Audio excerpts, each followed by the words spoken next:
Hello friends, मेरा नाम है राकेश सैनी। हमारे यूट्यूब चैनल में आपका स्वागत है। देखो फ्रेंड्स, आज की अपनी वीडियो रहने वाली है भारत के उपराष्ट्रपति। इनके आर्टिकल जो आता है, इनके तहत 63 से लेकर 72 तक आते हैं राष्ट्रपति का उल्लेख। सबसे पहले हम बात कर लेते हैं कि उपराष्ट्रपति का जो पद होता है उसका वेतन नहीं होता है, बल्कि यह सभापति के पद का वेतन मिलता है इनको, उपराष्ट्रपति को। वीडियो स्टार्ट करने से पहले आपसे निवेदन है, हमारी वीडियो को अपने दोस्तों में शेयर करें और हमारे चैनल को सब्सक्राइब अवश्य करें। देखो फ्रेंड्स, मैं संविधान की जो किताब है ये कंप्लीट बुक कराऊंगा। जितने भी आर्टिकल हैं उन सभी को इसके तहत कंप्लीट कराऊंगा। और ये जो है पूरी बुक कैसी रहने वाली है, एकदम हिंदी में और आसान भाषा में। आपसे गुजारिश है, ये ज़्यादा से ज़्यादा वीडियो हमारी अपने दोस्तों में शेयर करें कि ताकि दूसरे लोगों को भी फ़ायदा मिले। चलो स्टार्ट करते हैं। अनुच्छेद नंबर 63।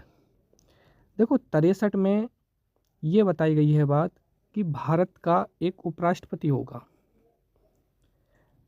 ये हमारे भारतीय संविधान में जो उपराष्ट्रपति का जो पद है वो यूएसए से, अमेरिका के संविधान से लिए गए हैं। और ये देश का क्या होता है, दूसरा नागरिक होता है। पहला कौन होता है, तो ये पहला होता है राष्ट्रपति। अब आर्टिकल 64 कहता है कि उपराष्ट्रपति का राज्यसभा का पदेन सभापति होना, उपराष्ट्रपति राज्यसभा का सदस्य न होते हुए भी वह उसकी क्या करता है, अध्यक्षता करता है। ये बात बताई गई है 64 में। अब आर्टिकल नंबर 65 में क्या बताया है, तो ये बताया है कि राष्ट्रपति की अनुपस्थिति में, यानी कि राष्ट्रपति अपने पद पर नहीं होते हैं, तब उपराष्ट्रपति कार्यवाहक राष्ट्रपति का कार्य करेगा। कौन करेगा, उपराष्ट्रपति। आर्टिकल नंबर 66 बताता है कि उपराष्ट्रपति का निर्वाचन। अब निर्वाचन जो होता है ये होता है उपराष्ट्रपति का अप्रत्यक्ष चुनाव। इस चुनाव में लोकसभा राज्यसभा के सभी सदस्य भाग लेते हैं।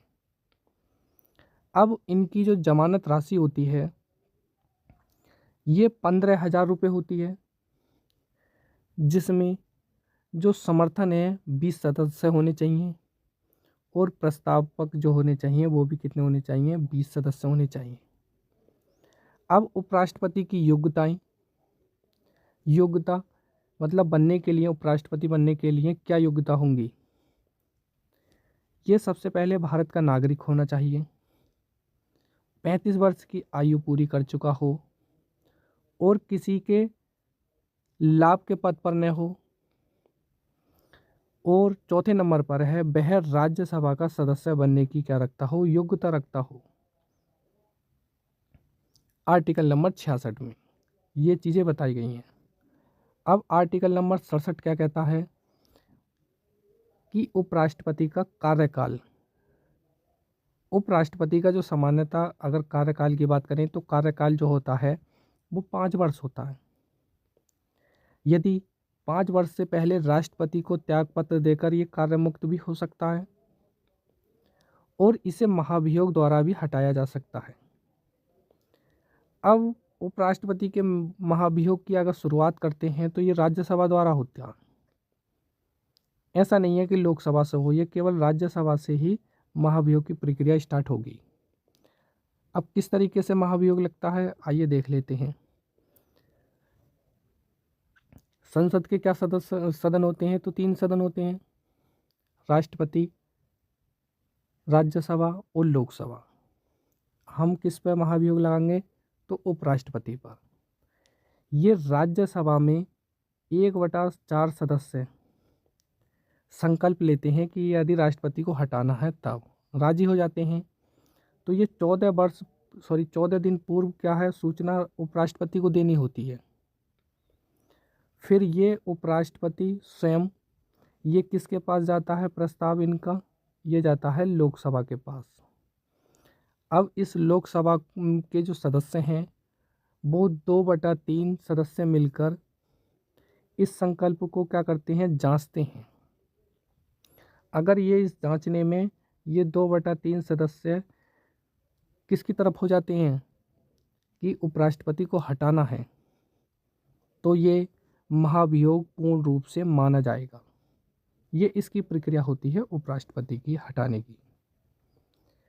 उसके बाद आर्टिकल नंबर 68 क्या कहता है, तो 68 ये कहता है कि यदि उपराष्ट्रपति का पद अचानक रिक्त होता है, यानी कि खाली होता है, तो वह 6 माह के भीतर नए उपराष्ट्रपति का चुनाव कराना अनिवार्य होगा।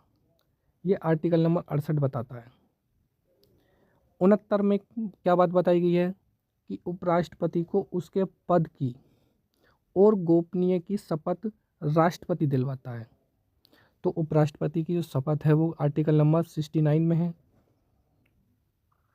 अब आर्टिकल नंबर 70 बताता है कि उपराष्ट्रपति के कार्य क्या होंगे। फिर आर्टिकल नंबर 71 कहता है कि राष्ट्रपति उपराष्ट्रपति के चुनाव से संबंधित विवादों का निपटारा क्या करती है, सुप्रीम कोर्ट करता है। लेकिन इनके द्वारा इस अवधि में किए गए कार्य क्या होंगे, वैध रूप होंगे। क्या होंगे, वैध माने जाएंगे। आर्टिकल नंबर 72 ये कहता है कि राष्ट्रपति किसी व्यक्ति की मौत की सज़ा को कम कर सकता है, समाप्त कर सकता है और इसको बरकरार भी रख सकता है। आइए अब समझ लेते हैं भारत के उपराष्ट्रपति जो अब तक रहे हैं। तो इसमें सबसे पहले भारत के उपराष्ट्रपति में ये बनते हैं डॉक्टर सर्वपल्ली राधाकृष्णन। इनका जो कार्यकाल रहा है वो 1952 से लेकर 1962 के बीच रहा है, यानी कि 2 सत्र रहे हैं। उसके बाद डॉक्टर जाकिर हुसैन बनते हैं। ये इनका कार्यकाल 1962 से लेकर 1967 के बीच रहता है। फिर उसके बाद उपराष्ट्रपति के रूप में आते हैं बीबी गिरी, 1967 से लेकर 1969 तक। ये सबसे छोटा कार्यकाल माना जाता है, 3 वर्ष का। उसके बाद आता है गोपाल स्वरूप पाठक, 1969 से लेकर 1974 तक रहते हैं ये। उसके बाद बीडी जत्थी, 1974 से लेकर 1979 के बीच तक इनका कार्यकाल रहता है। उसके बाद छठे नंबर पर आते हैं मोहम्मद हिदायतुल्लाह। इनका जो कार्यकाल है 1979 से लेकर 1984 तक। उसके बाद 7वें नंबर पर उपराष्ट्रपति आते हैं आर वेंकट रमन, 1984 से लेकर 1987 के बीच रहते हैं। उसके बाद 8वें नंबर पर आते हैं शंकर दयाल शर्मा। ये आते हैं 1987 से लेकर 1992 तक। के नारायण रहते हैं 1992 से लेकर 1997 के बीच। फिर 10वें नंबर पर आते हैं श्री कृष्णन कांत, 1997 से लेकर 2002 के बीच। उसके बाद भैरव सिंह शेखावत आते हैं 2002 से लेकर 2007 के बीच, इनका कार्यकाल रहता है। उसके बाद मोहम्मद हामिद अंसारी रहते हैं 2007 से लेकर 2017 तक। उसके बाद आते हैं वेंकैया नायडू, इनका कार्यकाल 2017 से लेकर 2022 तक। इसके बाद फ्रेंड्स अब देख लेते हैं एक नया टॉपिक, मंत्रिपरिषद। मंत्रिपरिषद का जो कार्यकाल है या आर्टिकल जो आते हैं वो आते हैं 74 से लेकर 75। 2 आर्टिकल आते हैं मंत्रिपरिषद में। आइए देख लेते हैं 74 में क्या कहते हैं कि इस आर्टिकल के अनुसार राष्ट्रपति को उसके कार्यों के संचालन में सहायता देने के लिए एक मंत्रिपरिषद होती है, जिसका अध्यक्ष कौन होता है, प्रधानमंत्री होता है। तो फ्रेंड मंत्रिपरिषद का जो अध्यक्ष होता है वो कौन होता है, तो होता है प्रधानमंत्री।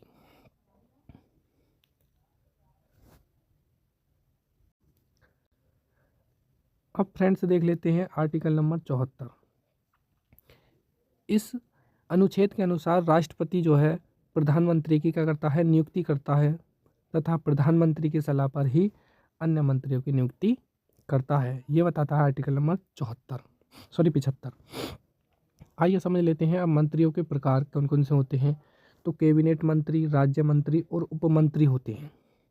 कैबिनेट मंत्री जो प्रथम श्रेणी में आते हैं, ये इनकी अधिकतम जो संख्या होती है वो होती है 20। राज्यसभा के ये आते हैं द्वितीय श्रेणी में, ये स्वतंत्र प्रभार होते हैं। और उपमंत्री होते हैं ये तीसरी श्रेणी के मंत्री। अब देख लेते हैं, देखो 44वें संविधान संशोधन 1978 द्वारा कैबिनेट जो शब्द है उसको जोड़ा गया। इसी के साथ साथ में जो आर्टिकल 352 है ये भी जोड़ा गया है। मंत्रिमंडल में देखो फ्रेंड्स, प्रधानमंत्री आते हैं और कैबिनेट मंत्री आते हैं। और मंत्री परिषद में जो आते हैं प्रधानमंत्री, कैबिनेट मंत्री, राज्य मंत्री और उपमंत्री आते हैं।